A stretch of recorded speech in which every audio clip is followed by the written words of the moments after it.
everyone. Students, in this video, we will study practice set 3.4. But before going to the practice set, let us clear some basic concept. Okay? Now see here, first point. Students, these are the basic things जो आपको मालूम होनी चाहिए. जब तक basic नहीं मालूम होगा, आप सम सॉल्व नहीं कर पाओगे. तो पहले तो आप ये फर्स्ट पॉइंट देख लो. What is the first point? First condition. Every point on the perpendicular bisector of a segment is equidistant from the endpoints of the segment. अब ये segment है AB. A perpendicular bisector means what? The line is perpendicular also and passing through the midpoint. Now this is 8, no? Okay, fine. The line is perpendicular also and passing through the midpoint. So we can say line PQ is perpendicular bisector of AB. Now according to the condition क्या होता है students? हर point, जैसे अगर मैंने कहा point P ले लो. P according to the statement, any point on the perpendicular bisector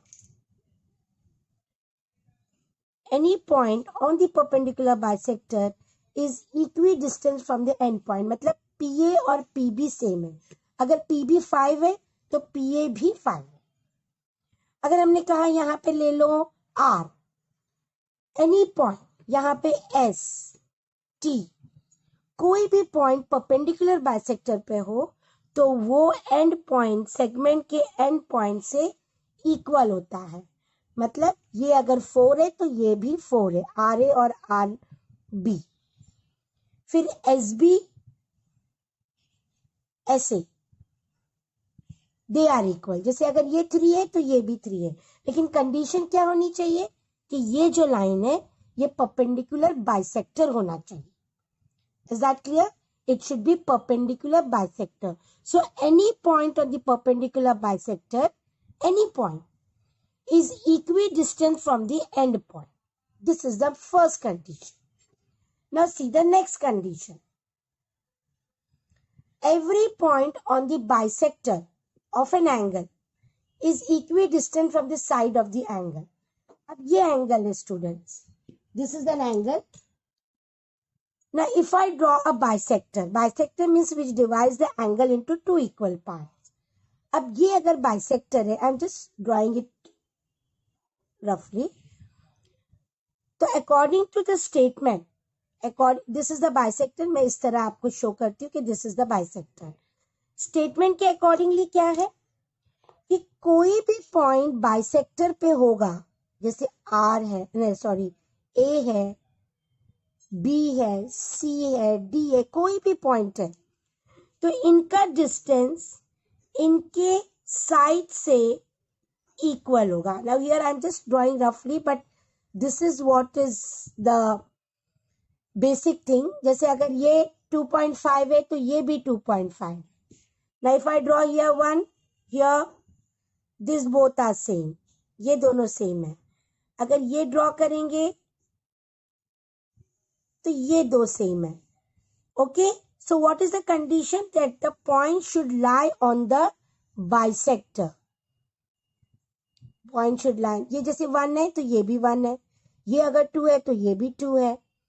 so condition क्या है कि ये जो लाइन है ये बाइसेक्टर होनी चाहिए. अगर मैंने सिंपल एक एंगल ड्रॉ किया and I am not said that this is a bisector, ऐसा कोई कंडीशन नहीं है, तो ये और ये इक्वल होना जरूरी नहीं है. इक्वल कब होगा? जब लाइन, ये जो रे है ये बाइसेक्टर होगा तो कोई भी पॉइंट उसके साइड से इक्वी डिस्टेंस है. Okay, so this is the second condition. Now let us move to the third. See students, if two sides of a triangle are unequal, then the angle opposite to greater side is greater than the angle opposite to smaller side. इसका मतलब क्या होता है? चलो हम एक triangle draw करेंगे और साइड सभी अनइक्वल है. इफ आई से AB, just consider AB 6 centimeter, AC 5.5 और BC 4.5. So these are the length of the three sides. So according to the condition, then the angle opposite to the greater side. पहले तो opposite find out करना सीखो. जैसे AB line है, AB segment है, इसके opposite वाला angle कौन सा है? C. AC सेगमेंट है तो इसके अपोजिट वाला एंगल है B और BC सेगमेंट है, इसके अपोजिट है A. Now come on students, see the wordings. The angle opposite to greater side is greater. इसका मतलब जो साइड सबसे बड़ी है उसका एंगल ग्रेटर होगा. So if I say AB greater than AC greater than BC, तो एंगल AB के अपोजिट C है, ग्रेटर देन AC के अपोजिट B है, ग्रेटर देन BC के अपोजिट A है. This way you have to find it out. इसका मतलब जो साइड ग्रेटर है उसके अपोजिट वाला एंगल ग्रेटर है, जो साइड स्मॉलर है उसके अपोजिट वाला एंगल स्मॉलर है. तो इसमें ग्रेटेस्ट एंगल C है और स्मॉलेस्ट एंगल A है अकॉर्डिंग टू द वर्डिंग. अच्छा, अभी इसका उल्टा अगर कन्वर्स दिया जाए, एंगल दिया जाए, see this way. If two angles of a triangle are unequal, then the side opposite to greater angle is greater. इसका मतलब अगर हमने यहाँ पर तीन एंगल लिए PQR, ओके, एक है कंसिडर करो 45 degree, one is 65 degree, so it will be how much? 110. So this will be 70 because sum should be 180. 180 should be sum. ये 110 है, 110 plus 70 is 180. Okay, fine. अभी सबसे बड़ा एंगल कौन सा है स्टूडेंट्स? 70 डिग्री. तो angle R is greatest. R के बाद एंगल Q, उसके बाद एंगल P. ये ग्रेटर साइन है बच्चा, greater. Angle R greater than Q greater than P. इसका मतलब एंगल R सबसे बड़ा है. तो एंगल R के सामने अपोजिट में जो साइड है वो ग्रेटेस्ट होगी. तो एंगल R के सामने PQ है, एंगल Q के सामने अपोजिट में PR है, और सबसे स्मॉलेस्ट साइड कौन सी है बेटा? P सबसे छोटा एंगल है ना, उसकी अपोजिट साइड है QR. So this is the way you will find it out, greatest side and greatest angle and smallest side and smallest angle. Okay, now the third part. Now see this. The sum of any two sides of a triangle, sum matlab plus, any two sides of a triangle is greater than the third side. इसका मतलब चलो हम triangle एक draw करते हैं.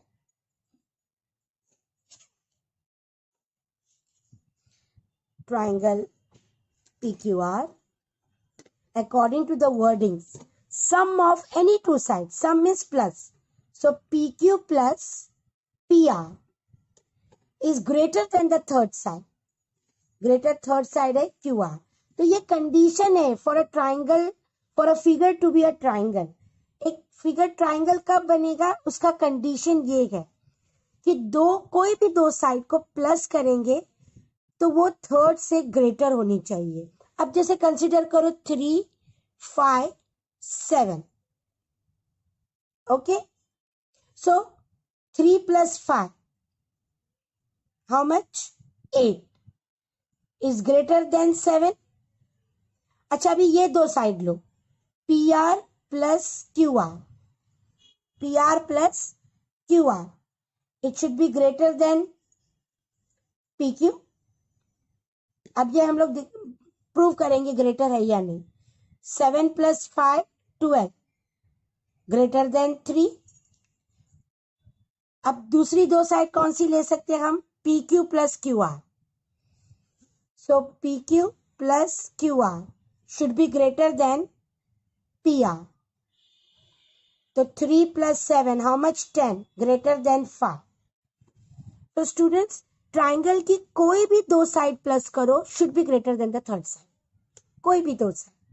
और अगर ऐसा नहीं है then it is not a triangle. So this is the condition for a figure to be a triangle.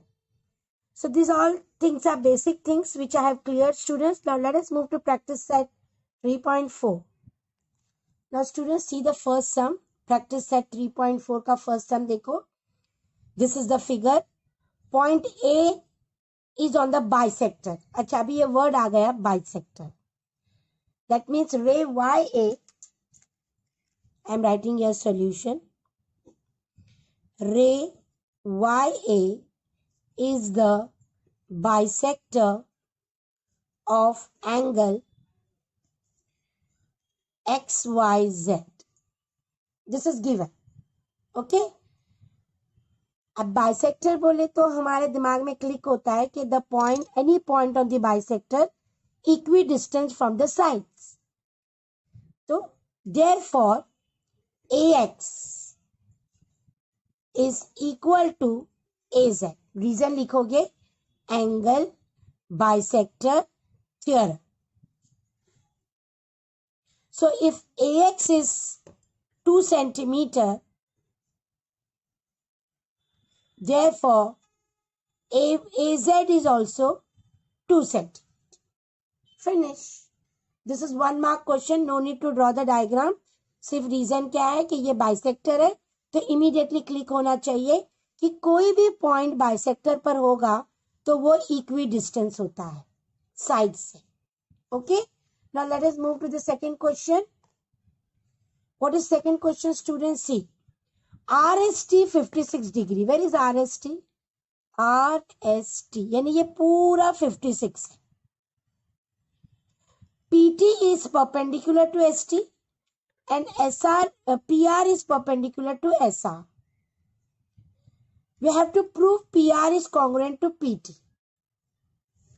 Now students, PT और PR congruent कब होंगे? जब SP bisector होगा. I'm sorry, I think so PR is congruent to PT given. It is given. PT and PR are congruent. ये दिया हुआ है बेटा. तो ये इक्वल कब होता है? ये इक्वल कब होता है? यहाँ की डिस्टेंस इक्वल कब होती है? See the figure. PT और PR इक्वल कब होगा? जब SP बाइसेक्टर होगा. So what is given in the question? What is given? Segment PT perpendicular to ST and segment PR perpendicular to SR. ये दिया हुआ है. परपेंडिकुलर बोले तो ये डिस्टेंस हो गया और ये इक्वल है. PT is congruent to PR. ये तो दिया हुआ है, ये गिवन है. Therefore ये इक्वल कब होता है? रे SP is the bisector of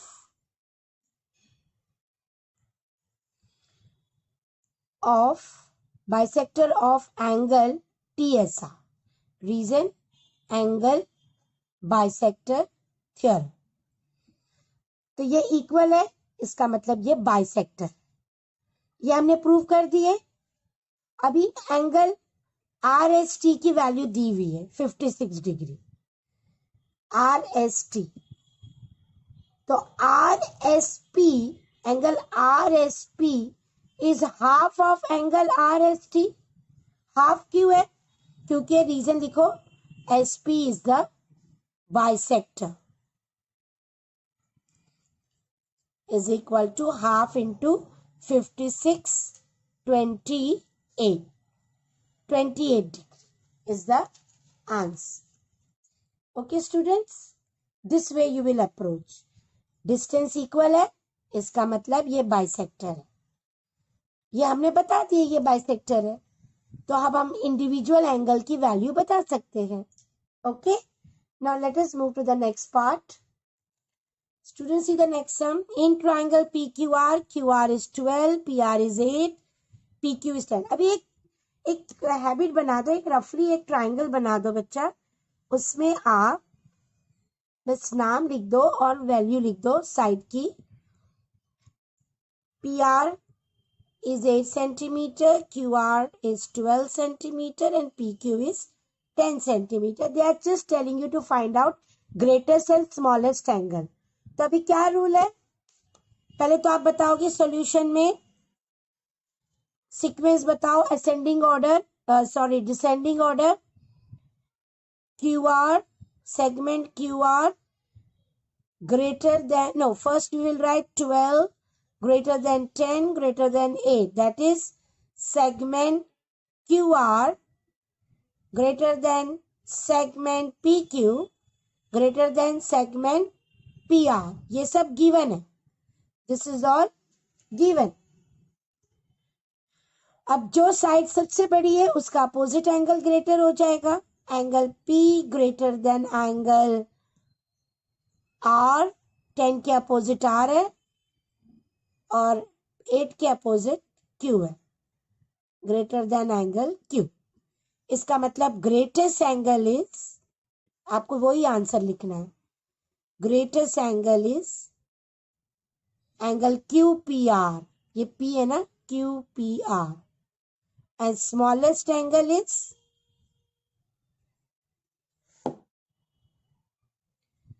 QPR greatest है और smallest angle Q है, एंगल PQR. बीच वाला जो अल्फाबेट होता है ना वो एंगल होता है. Okay students, now let us move to the fourth question. Fourth question is also very easy. In triangle FAN, F is 80, A is 40. Now students, यहाँ पे सिर्फ दो एंगल दिए हुए हैं. एक हैबिट बना दो कि आप फौरन तीसरा एंगल भी फाइंड आउट करो. F अगर 80 डिग्री है, अगर एंगल A 40 डिग्री है, तो angle N immediately find out करो. कैसे? सम ऑफ मेजर से 180 होता है ना, तो 80 + 40 120, मतलब एंगल N 60 डिग्री. ये इसलिए फाइंड आउट करना है कि एक सेफर साइड होती है. एक सेफर साइड के लिए हम तीसरा एंगल फाइंड आउट करते हैं. इसका हो सकता है कभी कभी वो स्मॉलेस्ट निकल जाए, हो सकता है कभी कभी वो ग्रेटेस्ट हो जाए. इससे थर्ड एंगल हमेशा फाइंड आउट करके रखने का. Is that clear? Make a habit. अभी इमीडिएटली एक रफली ट्राइंगल ड्रॉ करो. एक ट्राइंगल ड्रॉ करने से एक हैबिट बन जाती है बच्चा. हमको कंफर्म हो जाता है कि कौन सी साइड किसके अपोजिट है. तो एक हैबिट बना लो. F अगर 80 है, N 60 है और A 40 है, तो सबसे बड़ा एंगल कौन सा है? Angle F. Greater than angle N, greater than angle A. अच्छा, F के अपोजिट कौन सी साइड है? AN. Therefore segment AN is greater than N के अपोजिट सेगमेंट FA और A के opposite segment FN. Okay student, इसका मतलब ग्रेटेस्ट साइड कौन सी है बच्चा? Segment AN. और smallest side which one? Angle A बड़ा है ना बेटा, FN. Segment FN. फिनिश. कितना इजी है. Okay, now see the fifth sum. Prove that an equilateral triangle is equiangular. Equiangular means all the angles are same. ये हमको prove करना है. तो पहले तो हम डायग्राम ड्रॉ करेंगे. We will draw a diagram of equilateral triangle. We know all the sides are equal. A, B, C. All the three sides are equal. So given क्या है? triangle ABC is an equilateral triangle. Here I am writing in short, you will not write in short. और proof क्या करना है बेटा? Proof क्या, to proof क्या करना है बेटा? That angle A is equal to angle B equal to angle C. Equiangular proof करना है. ओके, अब कैसे प्रूव करेंगे? Proof in triangle ABC. पहले तो हम लेंगे side AB is equal to side BC given. Side AB is congruent to BC. अब जब दो साइड सेम होते हैं तो ट्राइंगल कौन सा होता है? आइसोसेलेस. तो उसके बेस एंगल, अपोजिट एंगल्स भी सेम हो जाएंगे. तो इसके अपोजिट एंगल कौन से है? AB का अपोजिट है angle C congruent to BC का अपोजिट है एंगल A. रीजन लिखोगे isosceles angle theorem. This is your equation number 1. चलो हमने दो साइड, अभी दूसरी दो साइड उठा ले लो, पिकअप करो. दूसरी दो साइड कौन सी है बच्चा? सी, AC और BC, ये दोनों इक्वल है. Side AC equal to side BC given. तो AC के अपोजिट एंगल B है, is congruent to angle BC के अपोजिट एंगल A है. Again same reason, isosceles angle theorem. This is equation number 2. अब दूसरी दो साइड हम कौन सी लेंगे?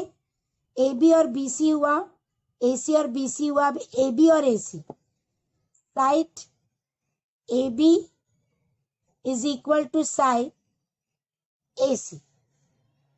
तो AB के अपोजिट C है और AC के अपोजिट B है. Angle B congruent to angle C. Equation number 3. इसको भी सेम रीजन लिखोगे, isosceles. So from 1, 2 and 3 all the three angles are equal. C A को कॉन्ग्रुएंट है, B A को कॉन्ग्रुएंट है, B C को, ये तीनों एक दूसरे को कॉन्ग्रुएंट है. सो बाय ट्रांसिटिविटी वर्ड सुने होंगे आपने. अगर A B को कॉन्ग्रुएंट है, B C को कॉन्ग्रुएंट है, तो A C को कॉन्ग्रुएंट है. So by transitivity angle A is congruent to angle B is congruent to angle C. Reason लिखोगे ट्रांसिटिविटी, जो हमने प्रूव कर दिया. हमको यही प्रूव करना था. ठीक है, now let us move to the next sum. See the next question beta.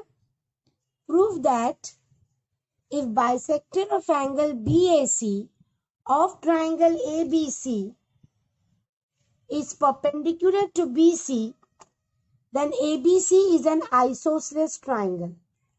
First we will draw according to the wording bisector of angle BAC. तभी आपको समझेगा. हमने एक ट्राइंगल ड्रॉ किया. Okay,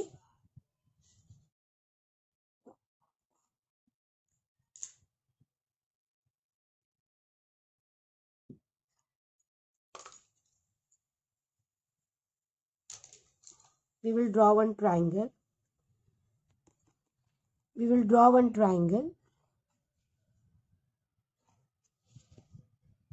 What they are telling you, we will draw BAC. Okay, we will draw bisector of angle BAC perpendicular to BC. If the bisector of angle BAC is perpendicular to BC, this is the bisector and this is perpendicular. We will write here M. Then you have to prove ABC is a isosceles. अच्छा, isosceles कब होता है? जब दो side equal होती है. इसका मतलब हमको प्रूफ क्या करना है? AB और AC equal. What we have to prove? AB और AC इक्वल. तो गिवन में हम लिखेंगे इन triangle ABC AM is bisector of angle A. We will go point wise. AM is perpendicular to BC. This is given. To prove में क्या लिखना है हमको बेटा? Triangle ABC is an isosceles triangle. ये हमको प्रूव करना है. ओके, इसका मतलब हमको प्रूव क्या करना है? AB congruent to segment AC. ये दोनों को प्रूव करेंगे इक्वल, तो हमको पता चलेगा ये आइसोसेलेस है. अभी प्रूफ, पे अटेंशन. प्रूफ क्या है? आप ये दो ट्रायंगल ले लो, AMB और AMC. इन दोनों को आप कॉन्ग्रुएंट बताओ. कैसे बताएंगे? हमको तीन चीजें चाहिए. BAM, angle BAM congruent to angle CAM. Reason? AM is the bisector of angle BAC. ये दोनों इक्वल है ना एंगल बेटा? ये दोनों एंगल इक्वल है. क्यों इक्वल है? क्योंकि ये बाइसेक्टर. तो ये फर्स्ट हुआ. फिर AM दोनों ट्रायंगल में कॉमन है. Segment AM congruent to segment AM. Reason? Common. Okay. Then AMB congruent to angle AMC. AMB congruent to angle AMC. Reason? Both are right angles. Perpendicular है ना, तो ये दोनों 90 है. तो अभी हम कंटिन्यूअसली जाएंगे तो टेस्ट कौन सा आता है? देखो, AS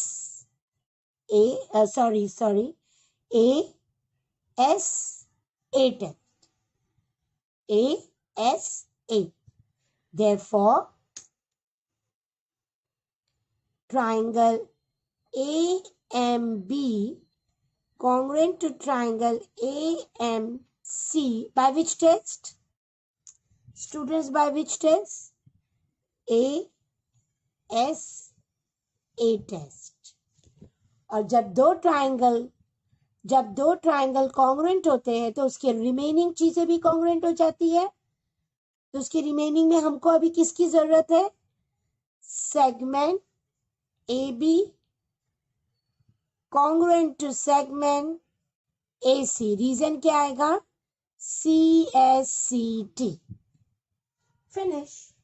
Therefore, लास्ट में लिखोगे, therefore triangle ABC is an isosceles triangle. Finish. So बहुत इजी है 3.4 अगर आप सिस्टमैटिकली करोगे तो. Come on, let us move to the next question.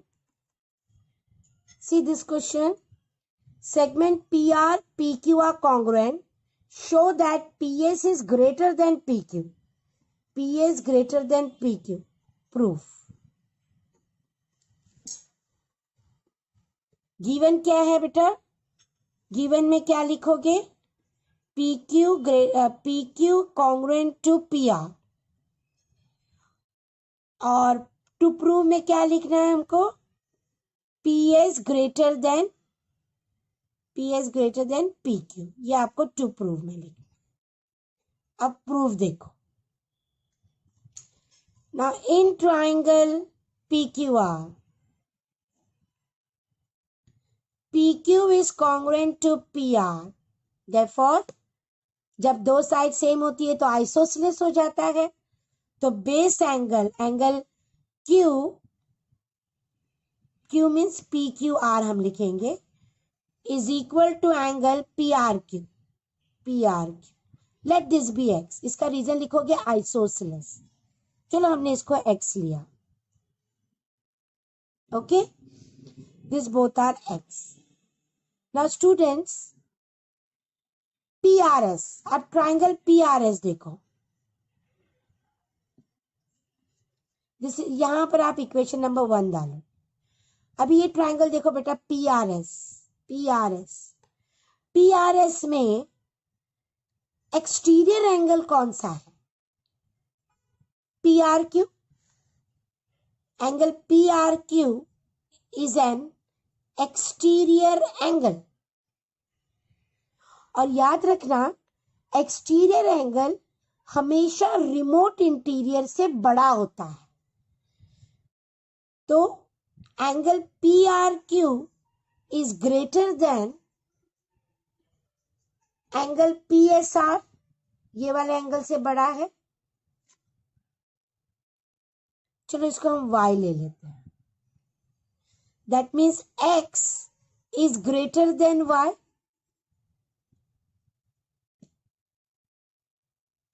अगर आपको XY नहीं लेना है मत लो, आप डायरेक्टली भी बता सकते हो PRQ PSR से बड़ा है।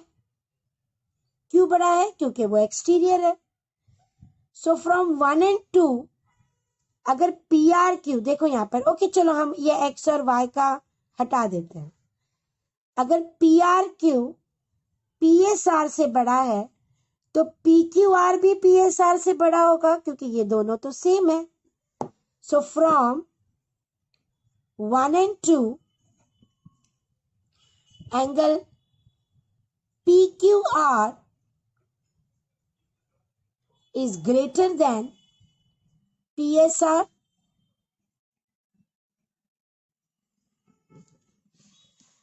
PQR greater than PSR. अब PQR को हम PQS लिख सकते हैं क्योंकि they are collinear. That is, angle PQS is greater than PSR को हम PSQ लिख सकते हैं। रीजन एक ही आएगा, Q dash R dash S। बस ये लास्ट वाले लेटर को हमने चेंज किए, PQR की जगह PQS। एंगल नहीं चेंज किया, एंगल हमेशा बीच वाला होता है। और PSR की जगह PSQ। नाउ स्टूडेंट PQS देखो, PQS के अपोजिट। अब ये PR को थोड़ी देर के लिए भूल जाओ। Q के अपोजिट PS है, सेगमेंट PS, और S के अपोजिट PQ है। हमने प्रूफ कर दिए PS greater than PQ। Is that clear? Now let us move to the next part. Last question. See this question. In triangle ABC, AD and BE are altitudes. Altitudes are always perpendicular to the base. तो ये perpendicular है, altitude कहेंगे तो perpendicular. And AE is equal to BD. You have to prove AD and BD congruent. AD और BD congruent. तो student आप एक काम करो, ये दो ट्राइंगल को सेपरेट करो।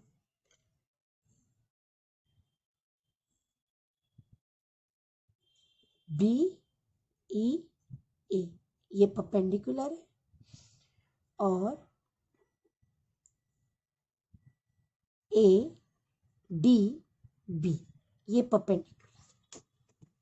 ओके स्टूडेंट, इसमें ये और ये इक्वल।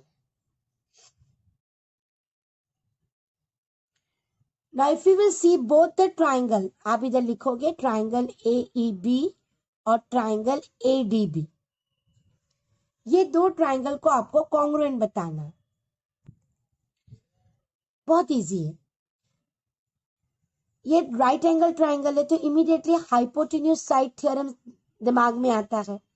तो इसमें हाइपोटेन्यूज कौन सा है? E है ना 90 डिग्री अपोजिट AB, और यहाँ पे D 90 डिग्री है तो opposite AB। So hypo AB congruent to hypo AB, common, दोनों में ये कॉमन है AB और AB। और हमको अभी एक ही साइड चाहिए जो दी हुई है, side AE congruent to side BD given. Therefore, triangle AEB is congruent to triangle ADB by hypotenuse side test. और जब दो ट्राइंगल कॉन्ग्रुएंट हो जाते हैं तो इमीडिएटली उसकी रिमेनिंग चीजें कॉन्ग्रुएंट हो जाती है. और अभी हमको क्या चाहिए? AD. AD congruent to AE. So AE congruent to AD. Reason CSST. Finish. This is what we have to prove. So our practice that 3.4 is over. Hope so that you have understood. Next video we will continue with 3.5. Till then, bye. Take care.